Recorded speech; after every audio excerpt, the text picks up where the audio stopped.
या ठिकाणी सलमानच्या केसमध्ये म्हणून कल्पेबल होमिसाइड हा ऑफेन्स होईल. ओके, त्यानंतर आपण पुढचा पार्ट बघूया की अजून एक त्यामध्ये आपण एक एक्झाम्पल घेऊया.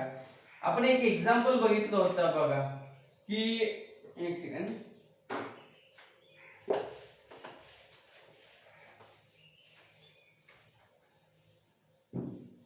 आपण एक एक्झाम्पल बघितलं होतं. हजबंड अँड वाईफ असतात, 60 वर्षाचा त्यांचा म्हणजे हजबंडचं वय असतं 60 वर्ष वगैरे, आणि त्यामध्ये एकदा वाईफ शॉपिंगला जाते. ए नावाचं एक गृहस्थ असतात त्यांच्या शेजारी राहायला. त्यांना कळत नसतं की त्यांचा कसा काय एवढा सुखाचा संसार होऊ शकतो वगैरे. ते जाऊन हजबंडला सांगतात की तुमच्या वाईफचा ऍक्सिडेंट झालेला आहे आणि जागेवर डेथ झाली. आणि मग या हजबंडची जागेवर डेथ होते. असं आपण हे एक्झाम्पल आपण बघितलं होतं. तर आपण त्याला हे बघितलं की causing by doing an act, याचा आपण बघितलं की की ओरली देखील डेथ होऊ शकते बाय डुईंग अन ऍक्ट. यामध्ये act is also include and oral, म्हणजे शाब्दिक शब्दाने देखील माणूस मरू शकतो. या ठिकाणी तेच झालं, याने सांगितलं त्याच्यामुळे एकची डेथ झाली आणि तो तिथं त्याची डेथ झाली. तर सो यामध्ये कल्पेबल होमिसाइड झालं, बरोबर. कल्पेबल होमिसाइड झालं, बरोबर. आता मर्डरचं पहिलं क्लॉज काय सांगतो, with intention to cause death. यामध्ये एचला मारण्याचं काही इंटेन्शन वगैरे होतं का, तर नाही. सो हे कल्पेबल होमिसाइडच्या पहिल्या क्लॉज मध्ये बसत नाही आणि मर्डरच्या पण क्लॉज 1 मध्ये बसत नाही. सो सेकंड येतो तो म्हणजे नॉलेजचे पॉइंट, आपण जे आता डिस्कस केलेले आहे नॉलेजचं वगैरे, बरोबर. तर नॉलेजचा आपण पॉइंट बघितला तर त्याला माहित असतं की हा 60 वर्षाचा आहे माणूस, की 60 वर्षाचा व्यक्ती आहे, याला धक्का देखील बसू शकतो किंवा मरू देखील शकतो, याची बायपास सर्जरी, हे सगळं त्याला माहित असतं. सो इथे नॉलेज आहे, बरोबर. पण नॉलेज आहे मान्य आहे. आता कल्पेबल होमिसाइड मध्ये पण नॉलेजचा पॉइंट आहे आणि मर्डरचा पण. आता फक्त या दोन ऑप्शन मध्ये शक्यता आपण म्हणू शकतो लाईकली टू कॉज डेथ आणि सफिशियंट टू कॉज डेथ किंवा in all probability two cause death. तर हे एक्झाम्पल आपल्या यामध्ये कुठे बसतंय. आता असं काही आहे का की प्रत्येक व्यक्तीने जर असं हजबंडला सांगितलं कोणाला, तर या ठिकाणी हजबंडची डेथ ही 100% होणारच आहे. कुठल्याही एक्झाम्पल मध्ये ह्या व्यक्तीची डेथ झाली आहे मान्य आहे, पण असं कुणालाही सांगितलं की त्या हजबंडची डेथ होणारच आहे, ह्याची काही गॅरंटी आहे का 100%? तर नाही. काय काहींना आनंद पण होऊ शकतो, असं आपण 100% सांगू शकत नाही ना की डेथ होईलच. असं काहींना धक्का होऊ शकतो पण डेथ नाही होणार, असं पण आहे ना. वाईट वाटेल पण डेथ नाही होणार. सो अशी sufficient to cause in all probability किंवा आपण असं म्हणू शकतो डेथ होईल त्याची 100% गॅरंटी नाही. सो इथे लाईकली टू कॉज डेथ हा पॉइंट होतो.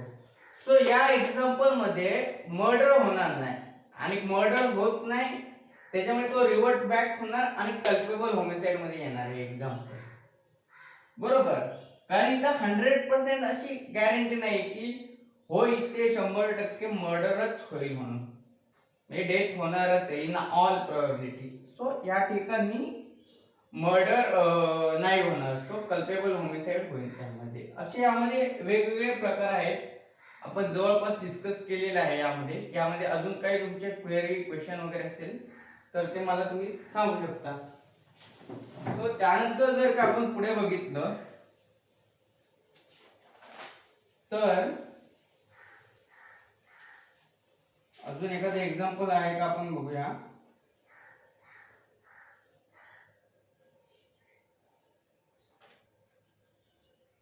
ओके, म्हणजे एक आयडिया तुम्हाला आली असेल की कल्पेबल होमिसाइड आणि मर्डर म्हणजे काय. कल्पेबल होमिसाइड मध्ये लाईकली टू कॉज डेथ किंवा डेथ होण्याची अशी गॅरंटी नसते, थोडक्यात की एखाद्या एक्झाम्पल मध्ये डेथ होणारच आहे, तो जिवंत त्याची डेथ न होण्याचे पण चान्सेस असतात. पण मर्डर मध्ये असं असतं की 100% डेथ होईलच. ओके. सो एखादा बॉम्ब लावलाय कुठे आणि तो बॉम्बस्फोट झालाय तर 100% बॉम्बस्फोटमध्ये मृत्युमुखी पडते असं आपण आतापर्यंत सगळीकडे बघितलं आहे. सो त्या ठिकाणी मर्डरचा कलम लागेल वगैरे, गन पॉइंटने मारलेला आहे तो इथे पण मर्डर होणार बरोबर. आता यामध्ये थर्ड टॉपिक येतो, याचाच पुढचा भाग, तो आपण असं म्हणू शकतो की जो आहे आपला एक्सेप्शन त्यामध्ये बघितलं.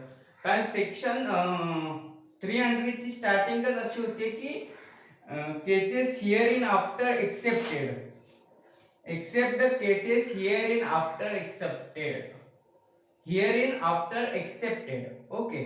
आता हिअर इन आफ्टर एक्सेप्टेड म्हणजे याचे काही एक्सेप्ट त्यांनी दिलेले आहे की या खाली एखादं एक्झाम्पल आलं, एखादं आपण जे उदाहरण वगैरे घेतलं आहे ते खालच्या 4 क्लॉज मध्ये आलं, म्हणजे कल्पेबल होमिसाइड मध्ये बसलं, मर्डर मध्ये बसलं बरोबर. आपण काय म्हणतोय, जर का मर्डर मध्ये बसलं तर तिथे मर्डर 100% होतं बरोबर. पण याच्या पुढचा जो एक्सेप्शनचा पार्ट आहे तर त्याच्यामध्ये जर का एखादं उदाहरण बसलं तर ते असतं culpable homicide not amounting to murder. Okay. तर ते कोणकोणते आहेत ते आपण पाहणार आहोत. तर त्यातला सर्वात पहिला पॉइंट काय आहे एक्सेप्शनचा, तर ग्रेव अँड सडन प्रोव्होकेशन हा त्यातला पहिला मुद्दा आहे. कल्पेबल होमिसाइड आणि मर्डरला काही एक्सेप्शन्स आहेत आपण म्हणू शकतो. ग्रेव अँड सडन प्रोव्होकेशन,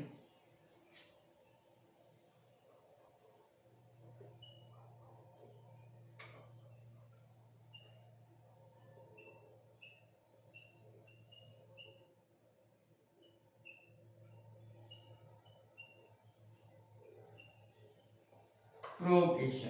आता इथे ग्रेव अँड सडन प्रोव्होकेशन आहे.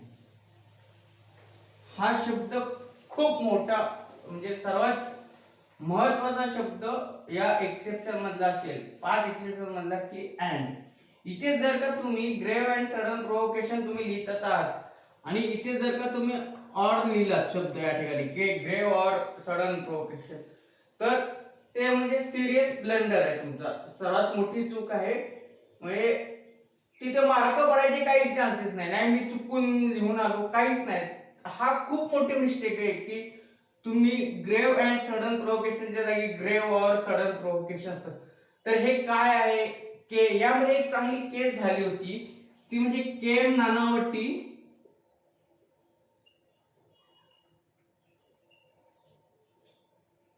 Versus state of Bombay.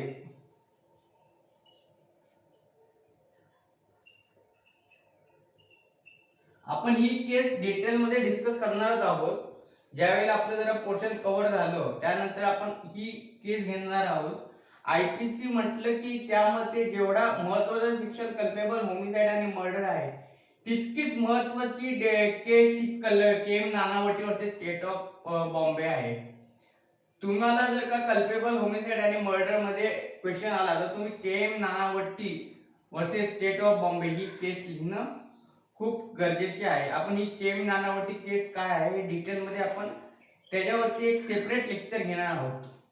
Okay. कारण हे लेक्चर ही केस सांगायला साधारण अर्धा ते 1 तास वेळ तेवढा जातो. ओके. त्यामध्ये आपण मेन आपण शेवटच्या लेक्चर मध्ये बघूया केम नानावटीची केस काय आहे ते. सो ग्रेव अँड सडन प्रोव्होकेशन म्हणजे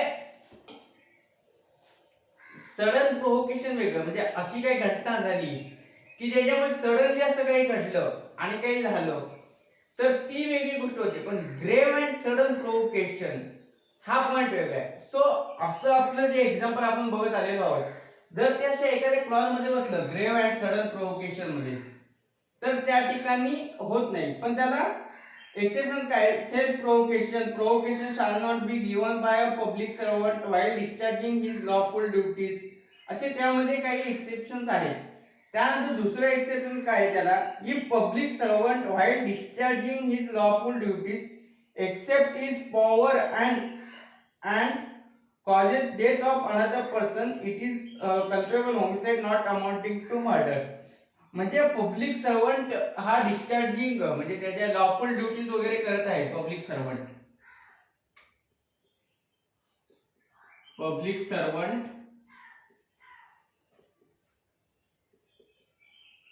डिस्चार्जिंग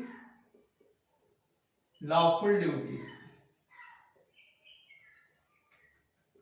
समजा पब्लिक सर्वंट आहे, काही लॉफुल ड्युटीज वगैरे करत असेल तर त्या ठिकाणी जर का त्याच्यावर एखाद्याची डेथ वगैरे झाली तर तिथे ते या एक्सेप्शन मध्ये बसेल आणि या ग्राउंड खाली culpable homicide not amounting to murder होईल. ओके, मग याचा एक्झाम्पल आपण असं म्हणू शकतो की समजा पोलीस अधिकारी आहे पण तो जात आहे आणि तिकडे चोरी आपले गुंड जर का धावत आहे, चोरी करून जाणार आहे, चोर आपण म्हणू शकतो, जात आहे, त्याने बघितलं आणि जर त्याला कळालं की आता अरे हे पळाले, त्याने एक वॉर्निंग दिली की थांबा नाही तर मी तुम्हाला शूट करेन, आणि ते पळून झाले आणि त्याने ऑन द स्पॉट यांना शूट केलं आणि जागेवर त्यांची डेथ झाली. कदाचित ते जवळ असतील किंवा काही आणि त्यांची डेथ झाली म्हणजे, आणि तिथे प्रॉबॅबिलिटी जास्त आहे की याची डेथ होणारच आहे. ओके, सो इथे मर्डरचा जर सेक्शन लागला, बरोबर, आपल्या एक्झाम्पल आपण मर्डर पर्यंत आलो तिथे, तर आपण या एक्सेप्शन मध्ये बघितलं तर इथे सेकंड एक्सेप्शन आपण काय पाहत आहोत, public servant discharging lawful duty. So police या ठिकाणी त्यांची जी लॉफुल ड्युटी आहे ती करत आहे. त्यांनी वॉर्निंग दिलं, तो थांबला नाही, त्यामुळे त्यांनी तो ऍक्ट केला, बरोबर. सो या ठिकाणी जरी याचा मर्डर झाला असेल तरी हे एक एक्सेप्शन आहे, त्यामुळे हा ऑफेन्स रिव्हर्ट बॅक होईल आणि हा म्हणजे जनरल एक्सेप्शन मध्ये बसला, इथे बसला म्हणून हा मर्डर मध्ये बसत नाही. सो आणि ह्याला काय म्हणतात, या एक्सेप्शनला culpable homicide not amounting to murder. Not amounting to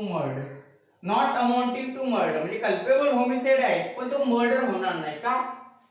कारण तो या जनरल एक्सेप्शन मध्ये बसत आहे. जर एखादा ऑफेन्स ह्या जनरल एक्सेप्शन मध्ये बसला तर तो मर्डर नसतो. ओके, सो त्यानंतर पुढचा आहे, if any person exceed his right of private defence and causes death of another person.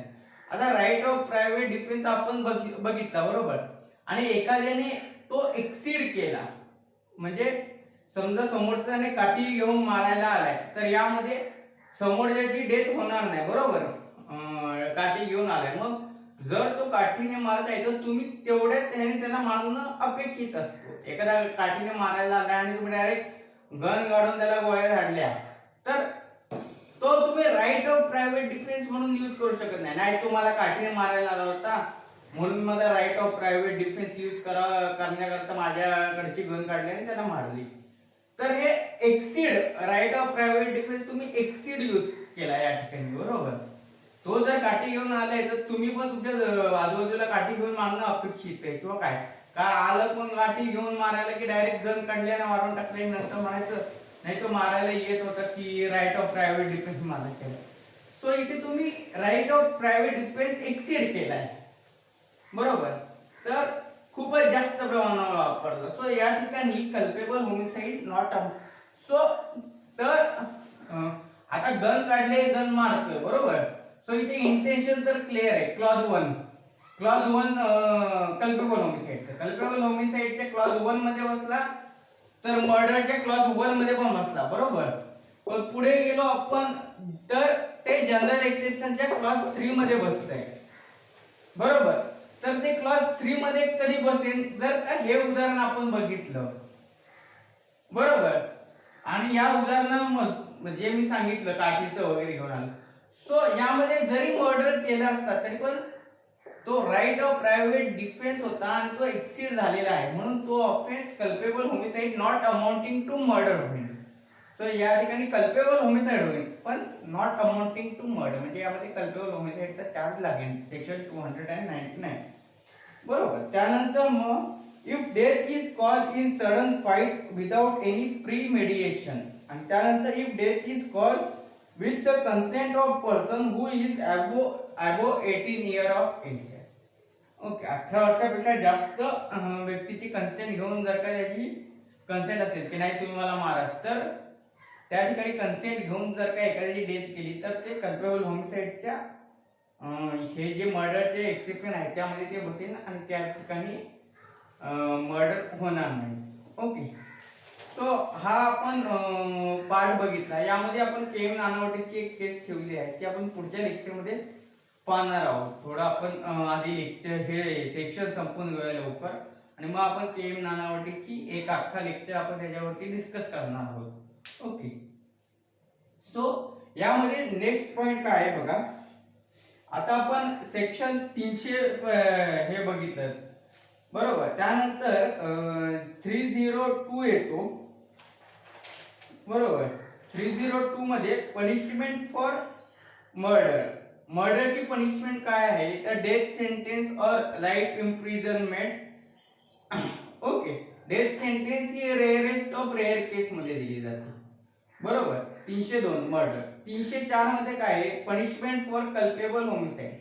Culpable होमिसाइडचे दोन पार्ट पडतात पनिशमेंटचे.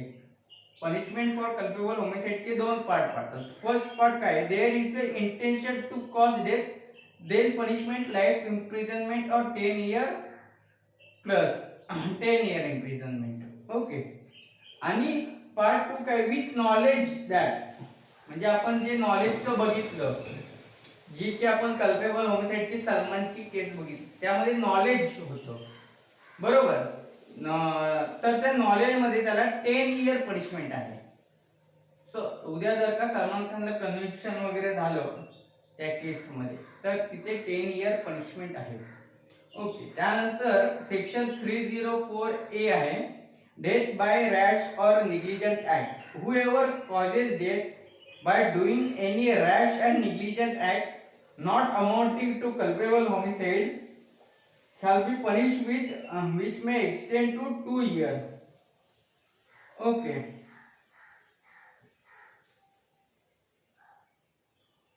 रॅश अँड निग्लिजंट ऍक्ट म्हणजे काय आहे आता थोडक्यात आपण एक एक्झाम्पल घेऊया. रॅश अँड निग्लिजंट ऍक्ट आहे बरोबर. इथे पण अँड हा शब्द महत्वाचा आहे बरोबर. फॉर एक्झाम्पल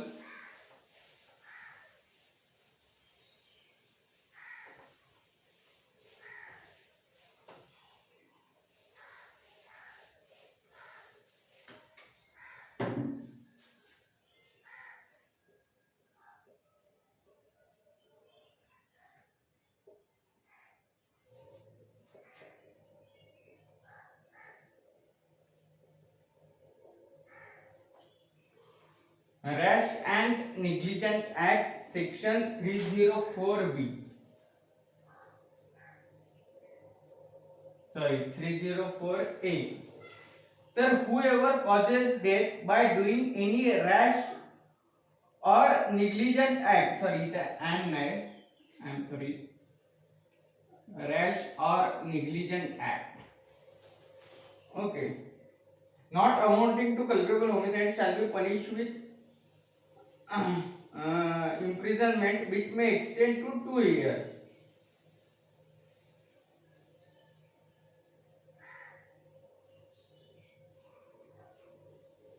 सो त्यामध्ये आपण एक एक्झाम्पल बघितलं होतं. आता डॉक्टर आणि पेशंट आहेत बघा.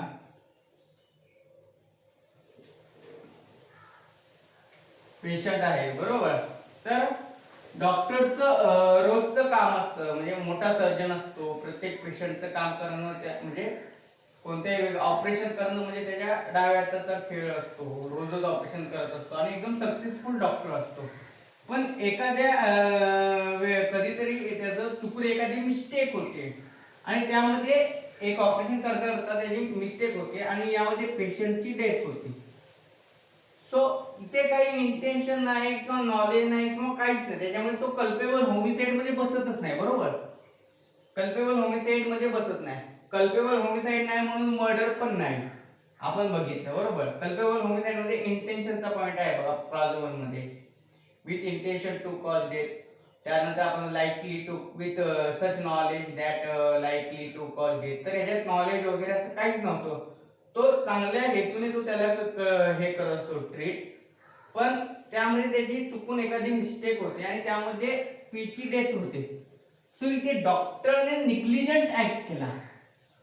त्यामुळे या एक्झाम्पल मध्ये जरी यामध्ये पीचीची डेथ झाली तिथे कल्पेबल होमिसाइड मर्डर लागणार नाही, तर त्या ठिकाणी हे सेक्शन 304 बी ए लागेल. That is death by rash and negligent act, death rash और निग्लिजंट ऍक्ट. बरोबर. त्यानंतर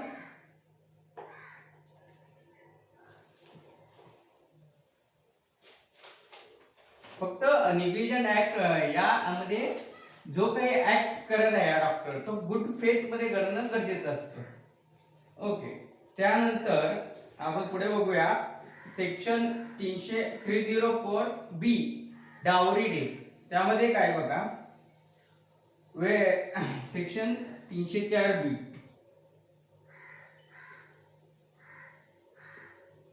हा पण तसा सोपाच आहे. डावरी डेथ म्हणजे हुंडाबळी आपण म्हणतो ना, हुंडाबळी त्या संदर्भात.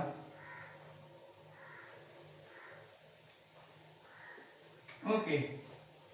सो त्याची डेफिनेशन आणि त्यामध्येच त्यांनी पनिशमेंट दिलेली आहे. Section 304 B where death of a woman is cause due to bodily injury और बर्निंग और occurs otherwise than natural circumstances within 7 years of her marriage, and if it has been shown that soon before her marriage she has subject to cruelty for a demand of dowry by her husband or his relatives, it is called as a dowry death. याला punishment काय, punishment shall not be less than 7 years which may extend to life imprisonment. Okay. हे झालं याची actual wording आपण म्हणू शकतो. पण यामध्ये थोडंसं आपण डिस्कस करून बघूया काय काय. Where death of woman is cause म्हणजे सेक्शन 304 बी हा 30 कल्पेबल होमिसाइड मध्ये पण डेथ होते, तर त्यानंतर मर्डर मध्ये पण डेथ आहे, निग्लिजंट ऍक्ट मध्ये पण डेथ आहे.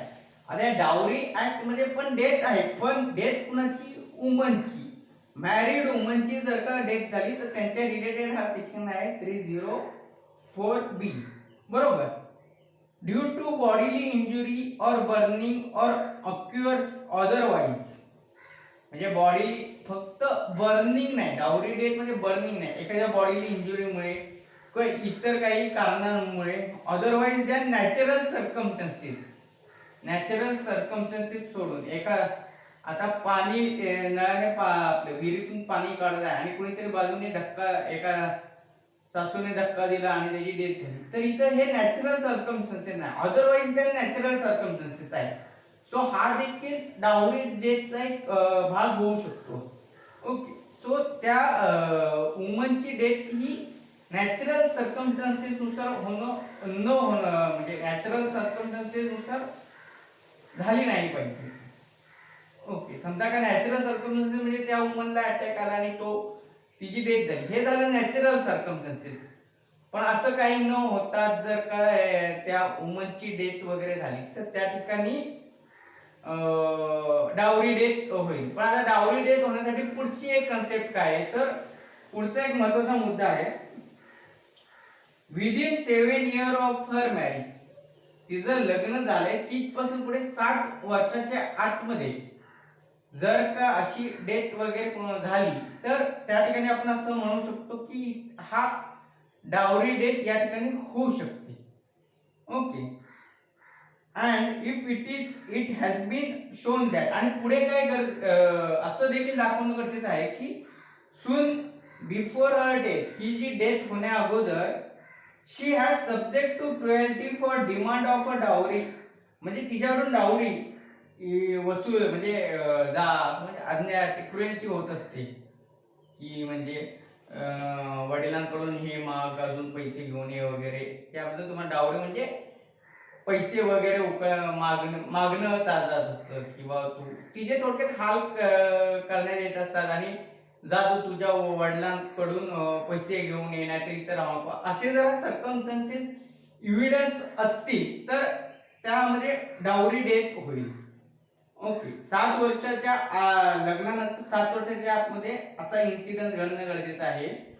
आणि अशी म्हणजे डावरी घेण्यामागे हा ऍक्ट झालाय. त्या ऍक्टच्या काही दिवस अगोदरपासून तिला असं प्रवृत्त केलं जात आहे किंवा तिला असे हाल करत आहेत की जा तू डावरी घेऊन ये, तर आम्ही तुम्हाला तुला सोडून देईन, असे हे अशा प्रकारे तिचे हाल वगैरे करत आहेत. तर हे हाल वगैरे किंवा असं कोण करत आहे, तर हजबंड और हिज रिलेटिव्ह, हजबंड आणि तिच्या रिलेटिव्ह कडून तिचे असे समजा मागणी वगैरे होत असेल डावरी करता, तर त्या ठिकाणी डावरी डेथ ही कन्सेप्ट येईल, म्हणजे त्यामध्ये डावरी डेथ होईल.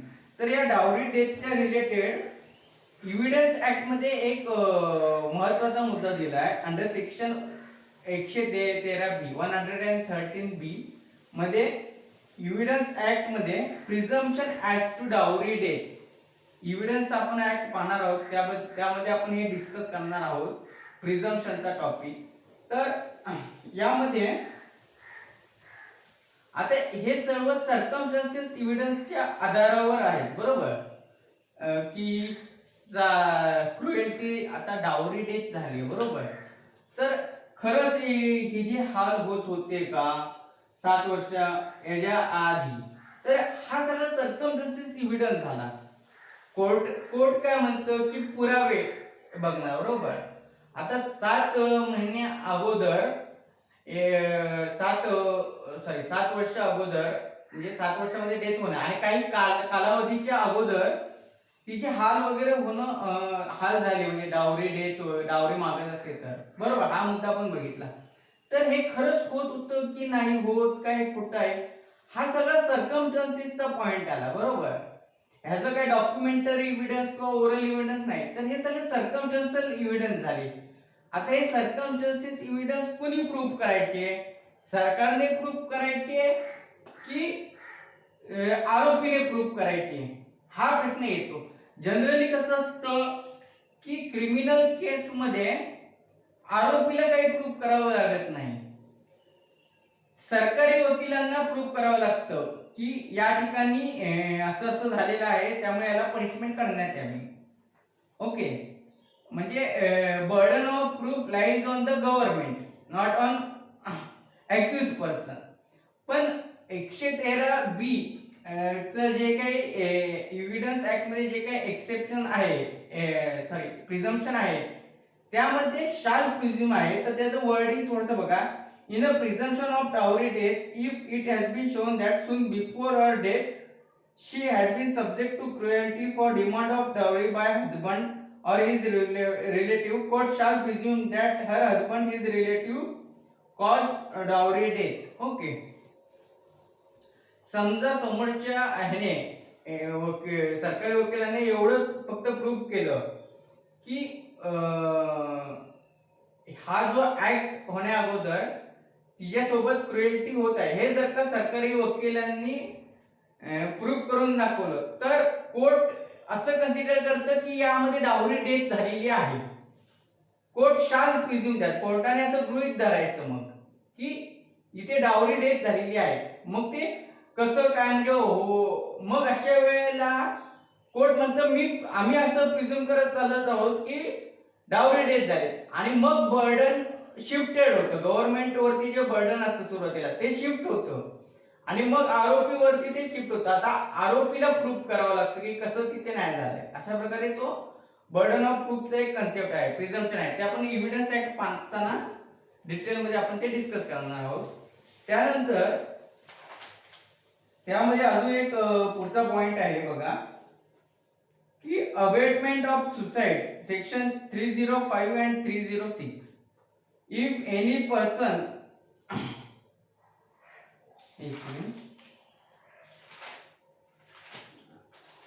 ठीक आहे, आपण हा कव्हर करूया एवढ्या. 305 बघा काय, if any person below 18 years of age or idiot or person of unsound mind or person under the influence of intoxication commits whoever abets such suicide shall punish with death or imprisonment for life or imprisonment which may extend to 10 years. म्हणजे एखादा लहान मुलगा आहे किंवा idiot आहे, दारू पिलेला वगैरे असा व्यक्ती आहे, त्याला जर का डेथ करण्यास प्रवृत्त वगैरे केलं तर त्याची डेथ झाली त्यामध्ये, तर त्याला डेथ सेंटेन्स देखील आहे, त्याला आपण अबेटर असं म्हणतात, प्रवृत्त करणे वगैरे. डेथ सेंटेन्स आहे, लाईफ इम्प्रिझनमेंट आहे किंवा 10 इयर इम्प्रिझनमेंट आहे. त्यानंतर सेक्शन 306 चं वर्डिंग बघा. If any person commit suicide whoever abets suicide shall punish with imprisonment which may extend to 10 year and also liable for fine. म्हणजे एखाद्या व्यक्तीला आता वरती जे सेक्शन 305 आहे त्यामध्ये कसं आहे की एखादा 18 वर्षाच्या आतील मुलगा आहे, इंटॉक्सिकेटेड पर्सन आहे वगैरे अशा व्यक्तींना जर का किंवा अनसाउंड माइंड आहे अशा व्यक्तीला केलं सुसाइडला प्रवृत्त, तर त्याला आपण हे एवढी पनिशमेंट आहे म्हणजे लाईफ इम्प्रिझनमेंट, डेथ सेंटेन्स. पण कॉमन माणूस आहे म्हणजे ज्याला असं इडियट किंवा 18 वर्षापेक्षा खाली ज्याचं वय नाहीये त्याला समजा असं प्रवृत्त केलं, अबेटमेंट केलं सुसाइड करण्यासाठी, तर त्याला 10 इयर पनिशमेंट आहे. त्यानंतर to prove offence of abetment of a suicide prosecution shall prove that person has committed suicide and accuse had abetted such suicide. Okay, म्हणजे ते प्रॉसिक्युशनने प्रूव्ह करणं गरजेचं आहे की म्हणजे यामध्ये पण बघितलं तर प्रॉसिक्युशन वरती बर्डन ऑफ प्रूफ आहे, प्रॉसिक्युशनला प्रूव्ह करावं लागतं की या ठिकाणी अबेटमेंट झालेला आहे आणि त्या अबेटमेंटमुळे त्याने सुसाइड करण्याचा प्रयत्न केलेला आहे.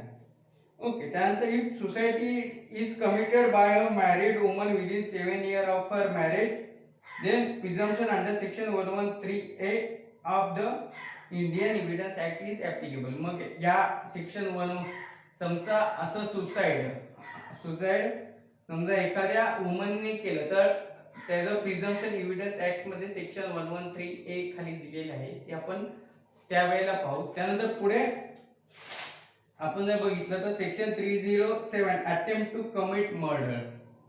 अटेम्प्ट टू कमिट मर्डर आपण बघितलं आयपीसी चे काही ठराविक सेक्शन आहेत की त्यांचा अटेम्प्ट करणं याला देखील पनिशमेंट आहे, तर त्यातला हा एक भाग आहे. Attempt to commit murder shall be punish with 10 year imprisonment, 10 वर्षापर्यंत त्याची शिक्षा आहे. त्यानंतर section 308 attempt to commit culpable homicide करण्याचा प्रयत्न करणे, तर त्याची पनिशमेंट आहे 3 इयर्स. अटेम्प्ट टू कमिट सुसाइडला पनिशमेंट नाही. आयपीसी मध्ये असा एकमेव सेक्शन आहे की जर तो ऑफेन्स केला तर त्याला पनिशमेंट नाही, पण त्याचा प्रयत्न करणं तर त्याला पनिशमेंट आहे. 1 सेकंड.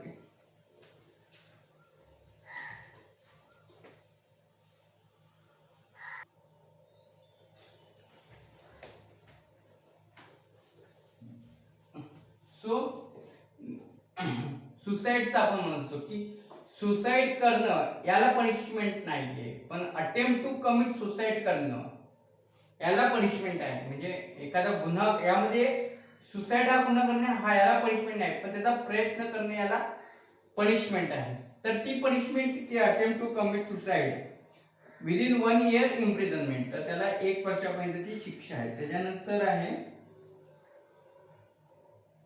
त्यामध्ये काही केसेस झालेल्या बघा. Maruti Shripad Dugad versus state of Maharashtra. In this case Bombay high court held that right of life includes right to die and section 309 of IPC is unconstitutional.